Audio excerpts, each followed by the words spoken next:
ሰላም ጤና ይስጥልን ክቡራንና ክቡራት የኤንቢሲ አማራ ሚዲያ ቤተሰቦች ሰላምታችን በያላችሁበት ይድረስ። እነሆ የዕለተ ቅዳሜ የረፋዱን የግንባር የድል መረጃዎችን ወደ እናንተ ማቅረብ እንጀምራለን። ቻናላችንን ሰብስክራይብ፣ ቪዲዮንም ላይክ በማድረግ ቤተሰብ እንድትሆኑ በአክብሮት እንጠይቃለን። አብራችሁን ቆዩ።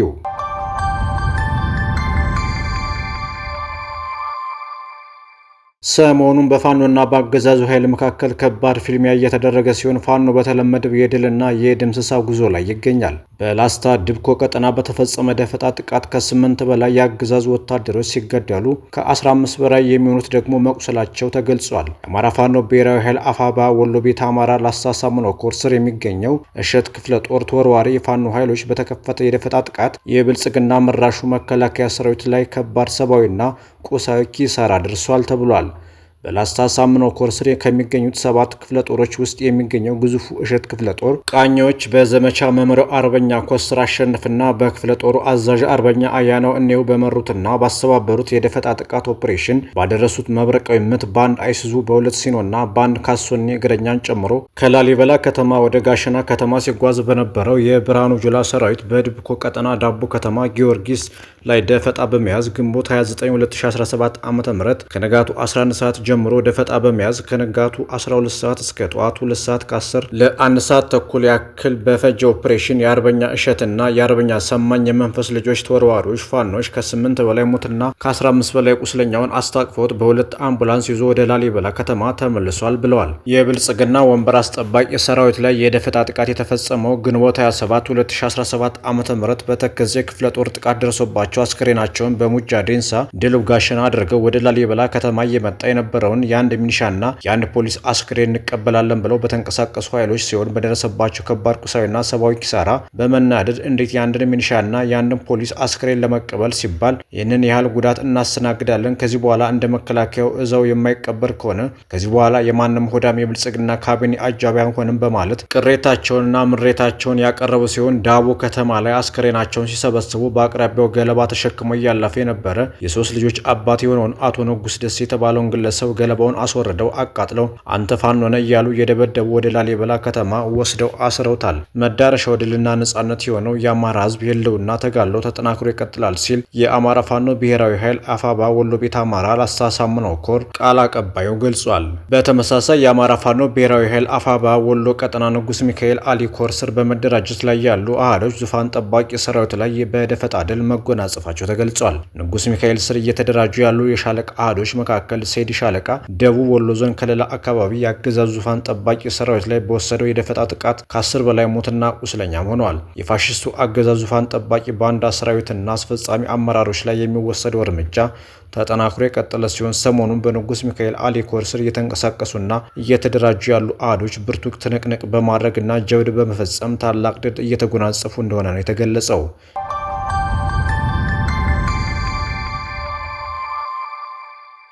ይህ በእንዲህ እንዳለ የአማራ ፋኖ ብሔራዊ ኃይል የጎጃም ቀጠና ተፈራ ዳምጤ ሁለተኛ ክፍለ ጦር ነበልባሎች የመብረቁ ተፈራ ብርጌድ ከዋክብት በጠላት ላይ ቁሳዊ ኪሳራ ማድረስ ችለዋል ተብሏል። ከባህር ዳር ከግንዶይን ደብረ ወርቅ ከአዴትና ጎንጅ ቆለላ ተሰባስቦ መብረቁ ተፈራ ብርጌድ ላይ ጫና ለመፍጠር በሜካናይዝድ እየተመራ የመጣው የብልጽግና ገዳይ ቡድን በጀግኖቹ የመብረቁ ተፈራ ፍሬዎች እየተቀጠቀጠ እንደነበረ ተገልጿል። አሰሪው ከተማ ላይ ጠላት በግዴታ ህዝቡን ለመሰብሰብና ቀጠናውን ሰላም አድርጌያለሁ ብሎ የተረካ ፕሮፓጋንዳ ለመስራት ሙከራ ያደረገ ቢሆንም በአማራ ፋኖ ብሔራዊ ኃይል ጎጃም ቀጠና ዮሐንስ አለማየሁ ብርጌድና መብረቁ ተፈራ ብርጌድ በሰሩት ድንቅ ኦፕሬሽን የጠላትን እቅድ ማክሸፍ ተችሏል ብለዋል። ጠላት የፋኖን የጨበጣ ውጊያ መቋቋም ሲያቅተው በመድፍ የታገዘ ከባድ መሳሪያ በማስወንጨፍ ባልታጠቁት አማራዎች ላይ ሰብአዊና ቁሳዊ ውድመት እያደረሰ ይገኛል።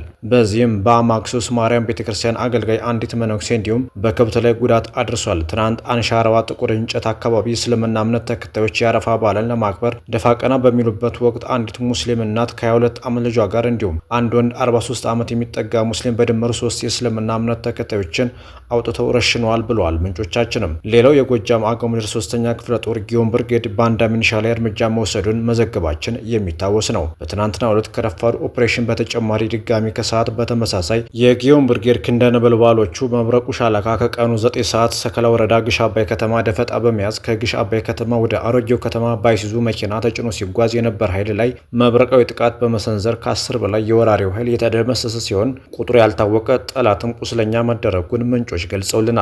በዚያው ቀጠና ጠላት ፋኖን እየተቀላቀለ ሲሆን 17 የጠላት ኃይል ፋኖን ተቀላቅሏል ተብሏል። የቀየታ ዮፍቴ ንጉስ የ6ኛ ክፍለ ጦር የደንበጫውን ኢንጂነር ክበር ተመስገን ብርጌድን የተቀላቀሉ ሲሆን የመጡበት አካባቢም 4ቱ ኦሮሚያ ከሐረርጌ፣ 4ቱ ከወላይታ፣ 3ቱ ከሲዳማ፣ 3ቱ ከሶማሌ፣ 2ቱ ከቤኒሻንጉል ጉሙዝ፣ 1 ከአፋር የመጡ ሲሆን ፋኖ መታወቂያ ሰጥቶ ሸኝቷቸዋል ብለዋል ምንጮቻችን። በተመሳሳይ ትናንት ግንቦት 29 2017 ዓ.ም የብልጽግና አሽከር የነበሩ 2 ሚሊሻዎች ከአምበር ከተማ በመውጣት የአፋባ በጎጃም ቀጠና የሐዲስ ዓለማየሁ 7ኛ ክፍለ ጦር የደጃዝማች ተድላጓሉ ብርጌድን ተቀላቅሏል። ሰከላ ላይ ጊዮን ብርጌድ የብልጽግናውን ኃይል እያፈራረሰው እንደሚገኝም ተገልጿል።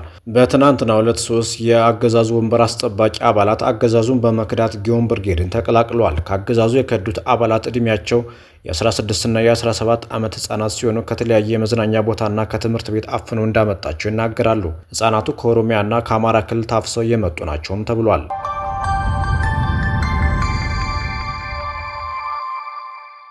በአማራ ፋኖ ብሔራዊ ኃይል ሸዋ ቀጠና 7 ለ7 ክፍለ ጦር ዛሬም እንደትናንቱ በሰርጂካል ኦፕሬሽን ጀብድ መስራቱን አጠናክሮ ቀጥሎበታል ተባለ።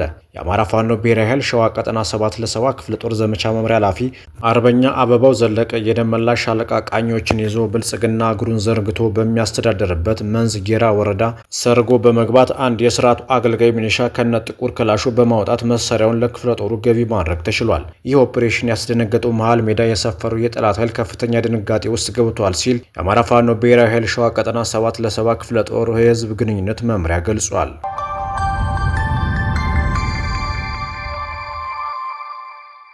በጎጃም ቀጠና በደብረ ኤልያስ ከተማ ዙሪያ የሚገኙ አርሶ አደሮች የበቆሎ ዘር እንዳይዘሩ በአገዛዙ ታግደዋል። በወረዳው የሚገኘው ፋሽስታዊ የብልጽግና ስርዓት አጎብዳጅ የሆነው ጨፍጫፊ ወንበዴ ሰራዊትና የባንዳ ስብስብ በደብረ ኤልያስ ከተማ ዙሪያ ቀበሌዎች በአንበሸምና በቀጋት ባሉ አብያተ ክርስቲያናት ውስጥ ካምፕ በማድረግ በየአብያተ ክርስቲያናቱ ዙሪያም በብዙ የአርሶ አደሮች መሬት ላይ ምሽግ በመቆፈር መቀመጣቸው ታውቋል። ካህናትና የሀገር ሽማግሌዎች ቤተ ክርስቲያን የአምላክ መመስገኛ መቅደስ ናት እንጂ የወታደር ካምፕ መሆን የለባትም እባካችሁን አንሱልም ብለው ሲጠይቁ ደግሞ እንዲህ ያለ ጥያቄ ቢያነሱ እንደሚረሸኑ በግልና በቡድን ማስፈራሪያ ተሰጧቸው ተቀምጧል። አርሶ አደሮችን በበኩላቸው ብዙ የሰብል መሬት ስለተያዘባቸው የዘር ወቅት እየደረሰ ነው፣ መከላከያው ይነሳልን ብለው በተደጋጋሚ ቅሬታ ሲያነሱ ዘራፊው የባንዳ ስብስብ ግን እንኳን መከላከያ ልናነሳው ይቅርና ገና በቤተ ክርስቲያን ዙሪያ እናንተም በቆሎ መዝራት አትችሉም፣ በቆሎ ዘርታችሁ በፋኖ ልታስመቱን ነውና ብትዘሩት ከፋኖ ለይተን አናያችሁም ብለው ዝተውባቸዋል ተብሏል። በቦሽቃ መውጫ ያለው በተለምዶ ፋብሪካ ሰፈር ተብሎ የሚጠራው ሰፋፊ እርሻ ቦታ ያለው አካባቢም በቆሎ እንዳይዘራ ተከልክሏል። በግንቦት 26 2017 ዓ.ም ዘር እየዘሩ በነበሩ አርሶ አደሮች ላይም ክላሽ በመደገን ጥማድ በሬ አስፈትተው ወደ ቤታቸው ሰደዋቸዋል። በአጠቃላይ በቆሎ እንዳይዘሩ ተከልክለው አርሶ አደሮቹ እጃቸውን አጣጥፈው ተቀምጠዋል።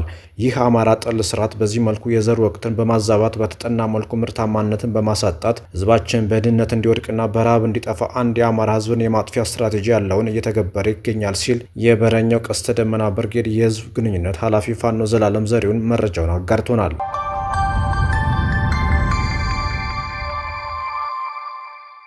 ፋሽስቱ አገዛዝ እርስ በርሱ ቋንቋው እየተደበላለቀ ነው። ባህር ዳር የመሸገው የክልሉ ሹምባሽ ጭንቅ ውስጥ ነኝ ሲል አዲስ አበባ የተቀመጠው ደግሞ ክልሉን ጨብጠነዋል እያለ ነው። የአማራ ህዝብ የሚያውቀውን ሀቅ ያውቃል። ባይሆን ስለምታታልሉት ሩቅ መንጋና ለምትላላኩት አረብ ስትሉ ተግባብታችሁ ዋሹ እንጂ ሁሉም የአማራ ክልል ዞኖች በጣም ሰላማዊ ናቸው ሲል የሰላም ሚኒስቴር፣ የአማራ ክልል ርዕሰ መስተዳደር ደግሞ የጸጥታ ችግር ውስጥ ነው ያለ ነው ሲል፣ የሰላም ሚኒስቴሩ ግን ሁሉም የአማራ ክልል ዞኖች በጣም ሰላማዊ መሆናቸውን ተናግሯል።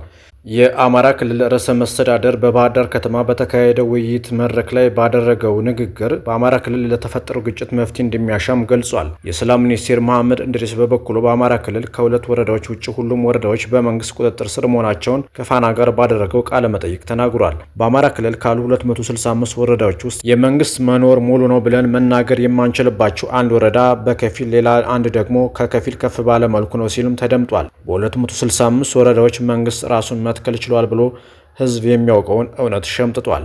አክሎም በክልሉ ከሚገኙ ከ4000 በላይ ቀበሌዎች ውስጥ ከ80 በመቶ በላይ በሚሆኑት ሙሉ በሙሉ የመንግስት መዋቅሮች ወደ ነበሩበት ተመልሰው መሰረታዊ አገልግሎት እየሰጡ ነው ብሏል ሰላም ሚኒስቴር ተብዬው። እውነታው ግን በተቃራኒውና አብዛኛው የአማራ ክልል በፋኖ እጅ ውስጥ መሆኑ ነው።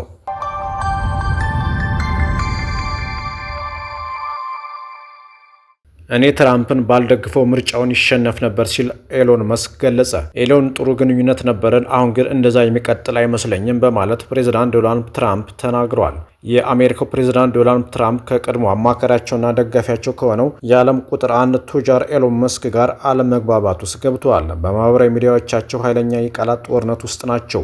የሁለቱ ቢሊዮነሮች አለመግባባት የጀመረው በዚህ ሳምንት መጀመሪያ ላይ ኤሎን መስክ በመንግስት የቀረበው አዲሱ በጀት አሜሪካ ያለባት የ3.62 ትሪሊዮን ዶላር ላይ ዕዳ ይጨምራል በሚል ከተቃወመ በኋላ ነው። ፕሬዚዳንት ትራምፕ ከመስክ ንግግር በኋላ እኔና ኤሎን ጥሩ ግንኙነት ነበረን፣ አሁን ግን እንደዛ የሚቀጥል አይመስለኝም ሲል ነበር የመለሱት። ባለፈው በተደረገው ምርጫ ከ300 ሚሊዮን ዶላር በላይ የሆነ ገንዘብ አውጥቶ ትራምፕን ሲደግፍ የነበረው ቱጃሩ መስክም እኔ ትራምፕን ባልደግፈው ምርጫውን ይሸነፍ ነበር ያለ ሲሆን የትራምፕ ታሪፍም አሜሪካን ከዚህ ዓመት በኋላ ወደ ኢኮኖሚ ውድቀት እንደሚወስዳት ተናግሯል። ከትናንት በስቲያ ኤሎን መስክ ፕሬዚዳንት ትራምፕ በኮንግረስ ተጠይቀው ከኃላፊነታቸው በመነሳት በምክትላቸው ጄዲ ቫንስ መተካት አለባቸው የሚልን ጽሑፍ ሲያጋራ ፕሬዚዳንት ትራምፕ በጀታችንን ለመቀነስና ብዙ ቢሊዮን ዶላሮችን ከማውጣት ለመታቀብ ቀላሉ መንገድ ለኤሎን መስክ የምንሰጠውን ድጎማና ኮንትራት ማቋረጥ ነው ብለዋል። ሁለቱ ቢሊዮነሮች የራሳቸው ማህበራዊ ሚዲያ ሲኖራቸው ኤሎን መስክ በኤክስ ትራምፕ ደግሞ በትሩዝ መልስ ሲመላለሱ ውሏል። የኤሎን መስክ ድርጅት ቴስላም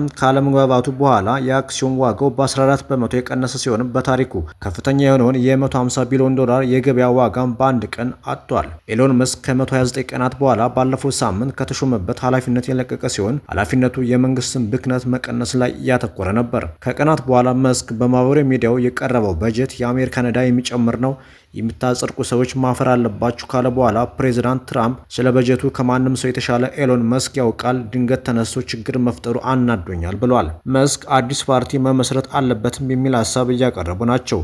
ኤሎን መስክ በኃላፊነት በነበረበት ወቅት የአሜሪካ የተራድኦ ድርጅትን ጨምሮ በርካታ የአሜሪካ የመንግስት ተቋማት አላግባብ ወጪ እያወጡ ነው በሚል በከፊልና ሙሉ በሙሉ እንዲዘጉ ያደረገ ሲሆን በተግባሩ 180 ቢሊዮን ዶላር ማዳኑ ተገልጿል።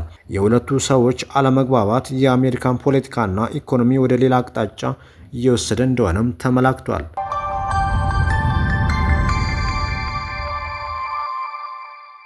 ክቡራንና ክቡራት አድማጭ ተመልካቾቻችን ለሰዓቱ የነበረን የዜና ወጃ ይህንን ይመስል ነበር። ሰናይ ጊዜ ተመኘን።